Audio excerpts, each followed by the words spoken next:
Inflation, वहाँ US में भी इन्फ्लेशन 8.5 के आसपास परसेंट के आसपास आया, जो 40 इयर्स का सबसे बड़ा नंबर था। उसके बाद यूएस मार्केट्स एक्चुअली बढ़े, सुधरे वो, क्योंकि कई लोगों को लगा कि ये वर्स्ट प्रिंट है, ये पीक प्रिंट है। यहाँ अगर हम अपने मार्केट की बात करें तो कल अगेन हमारा इन्फ्लेशन भी सीपीआई का आंकड़ा काफ़ी एलिवेटेड आया, वो सब्जी के दाम और फूड्स के दाम काफ़ी बढ़ गए। तो इस पूरे महंगाई जो लेवल चल रहा है, इन्फ्लेशन लेवल एलिवेटेड है, इसके बारे में हम समझते हैं, इसको पर्सपेक्टिव में डालते हैं कि ये आपकी और हमारी ज़िंदगी में क्या मतलब रखता है और पोर्टफोलियोज़ पे क्या इम्पैक्ट हो सकता है। हमारे पास मिस्टर जोशी जुड़ रहे हैं ऑयस्टर कैपिटल से ये बात करने के लिए। Mister Joshi, good morning. ET now स्वदेश पे आपका स्वागत है। सबसे पहले आपसे एक रिएक्शन चाहेंगे यूएस का जो इन्फ्लेशन प्रिंट है उसके ऊपर। क्या आप भी इस बात से सहमत हैं कि ये हाई प्रोबेबिलिटी है कि ये वर्स्ट प्रिंट है और यहाँ से सीक्वेंशियली डेटा इंप्रूव होता जाएगा? नहीं, मेरे ख्याल से ये हाई प्रिंट नहीं है। ये एलिवेटेड लेवल्स पे इसके आसपास ही रहने की संभावना है एटलीस्ट एक और क्वार्टर तक।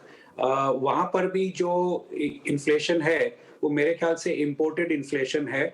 वहां पे भी फूड, फ्यूल, सबकी प्राइसेस, जैसे कि सबको पता है कि यूएस इंपोर्ट डिपेंडेंट है कंजम्पशंस के लिए। तो यहाँ पे जो ग्लोबल प्राइसेस इंक्रीज हुई है, फूड की भी हुई है, फ्यूल की भी हुई है। दूसरा, जो लॉजिस्टिकल डिसरप्शन हुआ है, तो आपकी सप्लाई चेन, अगर आप परचेज भी कर लेते हैं, उसको सप्लाई को आते आते कम से कम 2 से 3 महीने लग रहे हैं।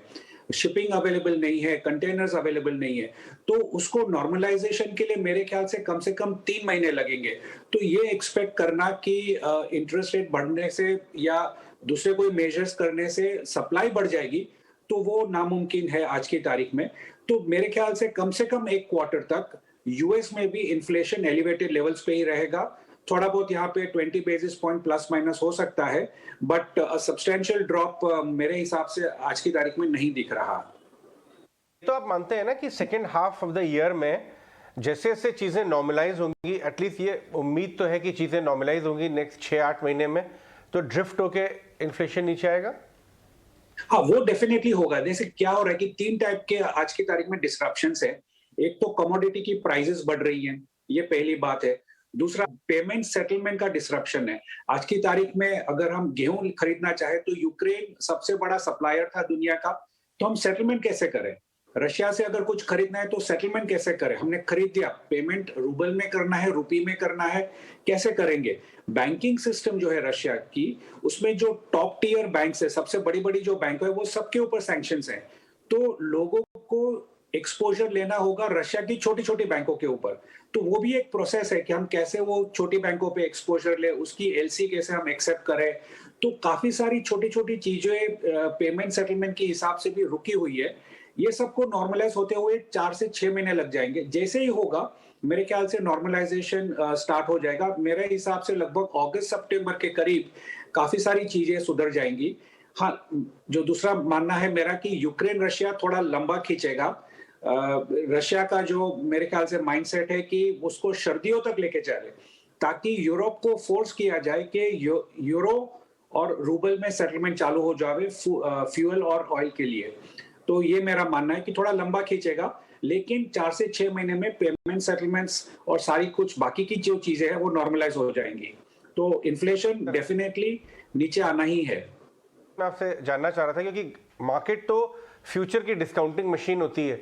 बाजार को भनक लगी कि ये इफ नॉट दी पीक के आसपास का है, तो नेक्स्ट 6 मंथ्स आगे को डिस्काउंट करना शुरू कर देगा। शायद कल वो रिएक्शन था और धीरे आगे आने वाले महीनों में हम वो देखेंगे। और बैक होम इन्फ्लेशन की बात करते हैं। कल का जो हमारा डोमेस्टिक इन्फ्लेशन आया वो भी फूड की वजह से ही काफ़ी एलिवेटेड था। क्या इस पर भी आपकी सेम टिप्पणी है?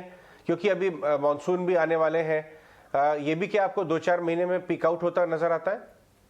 हाँ, डेफिनेटली। सी क्या होगा कि एक ही मुझे जो इसमें डाउट लग रहा है वो ये है कि इंडिया ने एक पॉलिसी लेवल पे डिसीजन लिया है कि हम हमारा फूड एक्सपोर्ट भी करेंगे, फूड ग्रेन्स हम एक्सपोर्ट करेंगे। तो इसके 2 एडवांटेजेस हो सकते हैं। एक तो ये कि हमारी बैलेंस ऑफ पेमेंट सुधर जाएगी। दूसरा, हमारा जो एक्सेस स्टॉक है वो भी निकल जाएगा। लेकिन अगर हम ज्यादा बढ़ी हुई प्राइस पे अगर एक्सपोर्ट कर रहे हैं, तो डोमेस्टिक लेवल पे जो मिडिलमैन है, जो ट्रेडर्स हैं, वो अपने जो फार्मर्स है उनसे ज्यादा हायर प्राइस में एक्विजिशन चालू कर देंगे, परचेज ज्यादा चालू करेंगे, जिसकी वजह से एमएसपी बढ़ने की पूरी संभावना है। और अगर एमएसपी बढ़ता है तो मेरे ख्याल से फूड इन्फ्लेशन कम से कम 7 से 8 महीने रहेगा, जब तक कि नेक्स्ट रबी क्रॉप नहीं आवे। ये खरीफ के लिए मेरे ख्याल से गवर्नमेंट का जो माइंडसेट दिख रहा है, जो एक्सपोर्ट करने की बात, तो एमएसपी बढ़ना बहुत संभव है, और एमएसपी बढ़ी तो फूड इन्फ्लेशन 6 से 8 महीना रहेगा। ये रॉक है ना हार्ड प्लेस के बीच में चूज करना, इतना अच्छा माहौल है, हमारे पास एक्सेस स्टॉक हमेशा रहा है, फार्मर्स इनफैक्ट जमीन में फेंकते थे सामान।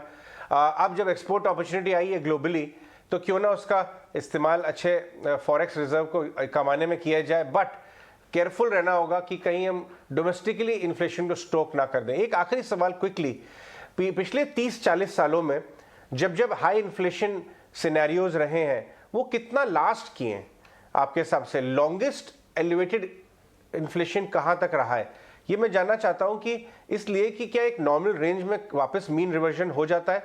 तो आपके हिसाब से, आपकी याददाश्त के हिसाब से लॉन्गेस्ट कब रहा है inflation elevated?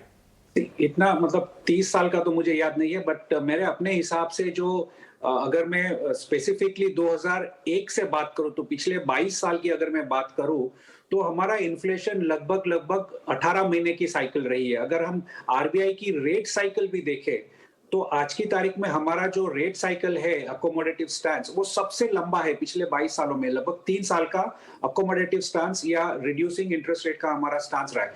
On an average interest rate बढ़ना और घटना जो इन्फ्लेशन बेस्ड है, वो 18 महीने की ही रही है। तो मेरे ख्याल से इसमें कोई बड़ी बात नहीं होगी कि हम सप्लाई को इमीडिएटली स्टोर करने में 6 से 8 महीने का टाइम लगेगा।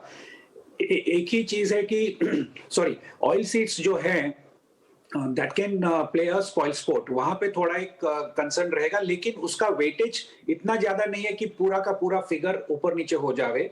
तो बाय एंड लार्ज 6 से 8 महीना मेरे ख्याल से इन्फ्लेशन को कंट्रोल में आते लगेगा, सप्लाई को रिज्यूम होने में लगेगा। साइकिल 18 से 24 महीने की रही है, ज्यादा लंबी नहीं रही है पिछले 22 सालों में। जोशी जी, बहुत बहुत धन्यवाद हमसे बात करने के लिए और एक्सप्लेन करने के लिए कि ये मामला कितना खतरनाक है और किस तरह की चीज़ें एक्चुअली पैटर्न प्ले आउट हो रहे हैं। पैटर्न बहुत सिंपल है, डिसरप्शंस और जो ग्लोबल डिसरप्शंस हैं उसकी वजह से और इम्पोर्टेड इन्फ्लेशन की वजह से यूएस और इंडिया काफ़ी हद तक इस मामले में सिमिलर है। हालांकि हम अपना बहुत हद तक फूड खुद ही प्रोड्यूस करते हैं, बट ऑयल हमारा बहुत बड़ा इन्फ्लेशन का रीज़न भी होता है। 6 से 8 महीने जोशी जी बता रहे थे बाज़ार को इस एलिवेटेड इन्फ्लेशन से जूझना पड़ेगा, झेलना पड़ेगा। लेकिन मेरी व्यू ये है कि बाज़ार ये समझता है तो 6-8 महीने बाज़ार उससे पहले चलना शुरू कर देगा। राइट, बिल्कुल, एब्सोल्युटली। तो ये एक व्यू जरूर निकल कर आता है कि बाजार शायद अब फ्यूचर को डिस्काउंटिंग करना शुरू करेंगे, और जहां से मॉडरेशन की अब एक्सपेक्टेशन भी है, एक व्यू ये भी निकल कर आ रहा है इन्फ्लेशन फिगर्स पर। नरेश हमारे साथ बने हुए हैं इस वक्त। नरेश, मॉर्निंग, आप कैसे रीड कर रहे हैं मार्केट्स को अमिड द ग्लोबल क्यूज?